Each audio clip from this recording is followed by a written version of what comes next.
Assalamualaikum warahmatullahi wabarakatuh. Saudara-saudara,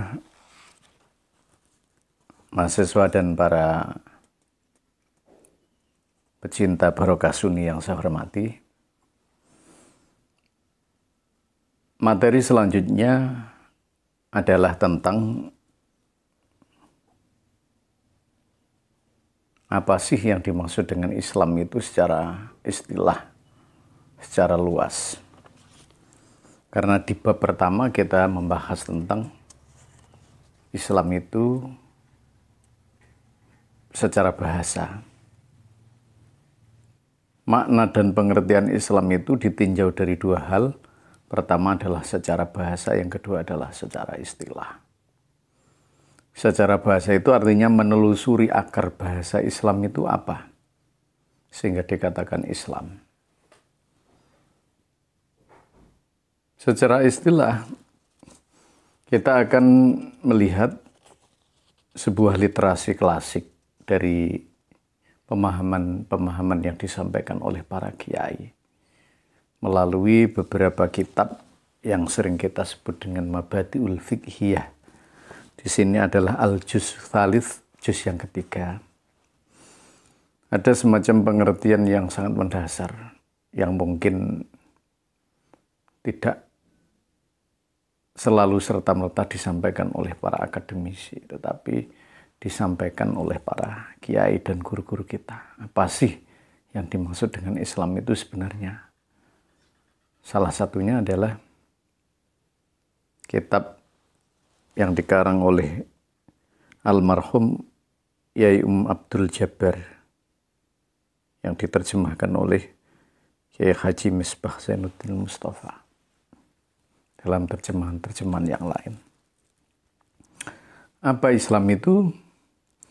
Al-Islamu, ini secara istilah. Kalau kemarin sudah kita pahami secara bahasa, maka istilahnya bagaimana? Al-Islamu utai Islam, huwa yu Islam, al-inqiyadu iku tunduk, lima mareng bareng jaakang teko bi kelawan ma, an-nabiyyu sapa njeng Nabi Muhammad sallallahu alaihi wasallam. Yang dimaksud dengan Islam itu artinya tunduk dengan sesuatu yang datang dan hadir dari Rasulullah, yang tentunya dari Allah. Jadi agama yang dihadirkan oleh Allah kepada Nabi Muhammad, dan agama itu menjadi sebuah syariat, aturan, doktrin, ketetapan yang disampaikan kepada umatnya, artinya kepada kita. Kalau kita mengikuti berarti kita tunduk kepada Allah, berarti kita Islam. Kalau kita masuk, kita mengamalkan, kita menindaklanjuti, kita melakukan, berarti kita Islam. Tentunya dengan beberapa aturan. Kalau orang itu belum pernah tahu sama sekali tentang Islam, maka dia harus masuk dengan syarat membaca syahadat atau kalimah syahadat. Kalau yang sudah turunan, artinya turun-temurun dia sudah Islam, berarti cukup dalam sholat, itu namanya sudah Islam.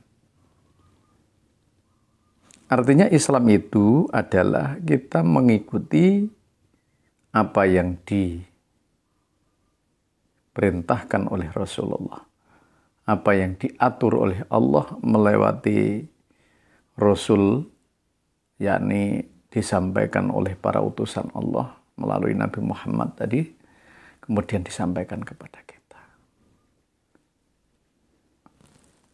Perintah diikuti, larangan dijauhi. Mengikuti syariat-syariat yang sudah disampaikan oleh Rasulullah dari Allah Subhanahu wa Ta'ala. Itu artinya kita sudah masuk Islam. Jadi ketika ada seseorang yang mengatakan dirinya Islam, tetapi unsur-unsur keislaman, syarat-syarat keislaman tidak pernah dilakukan, berarti otomatis dia sudah melawan. Artinya Dia tidak menjadi pemeluk Islam yang teguh, pemeluk Islam yang tegas, yang ikhlas, yang sebenarnya harus mengikuti syariat-syariat yang disampaikan oleh beliau Rasulullah Sallallahu Muhammad Sallallahu Alaihi Wasallam. Inti kesimpulan dari Islam itu sendiri artinya adalah tunduk kepada apa yang diperintahkan, apa yang datang, apa yang ditetapkan oleh Allah berupa aturan-aturan syariat yang diberikan kepada kita lewat Nabi Allah Muhammad Sallallahu Alaihi Wasallam. Itu artinya Islam. Nah, bagaimana dengan eksistensi Islam itu sendiri di hadapan Allah?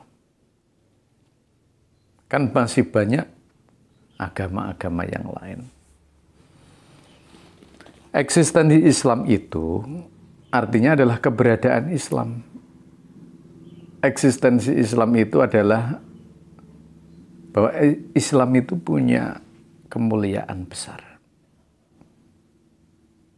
Inna dina indallahil Islam. Ya, sesungguhnya agama di samping Allah itu Islam. Artinya adalah Islam itu sebuah agama yang ketika kita mengikuti, ketika kita mentaati, ketika kita melaksanakan, maka mesti kita akan menjadi mulia karena Islam itu.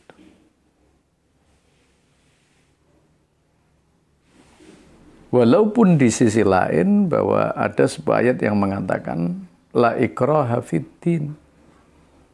Tidak ada paksaan untuk masuk Islam.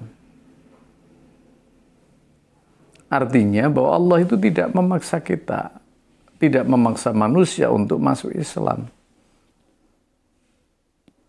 Maka jika ada seseorang yang memaksa orang lain untuk mengikuti Islam, untuk mempolarisasi supaya mereka dipaksa masuk Islam, maka itu adalah tidak sebuah ajaran Islam. Kalau ada orang yang masuk Islam, kemudian dengan ikhlas dia masuk tanpa ada paksaan, maka dia akan mendapat keberuntungan besar. Jadi agama itu tidak ada sebuah paksaan. Orang masuk ke Islam itu atas dasar niat, atas dasar ghirah, atas dasar petunjuk Allah Subhanahu wa Ta'ala. Maka dakwah yang harus dilakukan adalah dakwah yang sangat rahmah, sangat memberi kasih sayang, sangat ramah, sangat sopan. Maka dari itu muncullah yang dimaksud dengan Islam rahmatan lil alamin yang disampaikan oleh para pendakwah penyiar Islam terdahulu yang mereka adalah para ulama-ulama Ahlus Sunnah wal Jamaah, sehingga penyebaran Islam menjadi berhasil dan insya Allah berkah baik di dunia maupun akhirat. Dan buktinya banyak orang berbondong-bondong masuk Islam tanpa peperangan, tanpa paksaan, tanpa banjir darah, tetapi mereka masuk Islam dengan kelegaan hati, kerelaan hati, dan keikhlasan hati. Inilah dakwah yang mampu menguatkan Islam itu menjadi besar dan mampu menjadikan Islam di Indonesia menjadi mayoritas. Semoga kita menjadi umat Islam yang mendapat petunjuk dan kita akan diselamatkan oleh Allah dunia sampai akhirat. Wallahul muwaffiq ila aqwamit thoriq. Wassalamualaikum warahmatullahi wabarakatuh.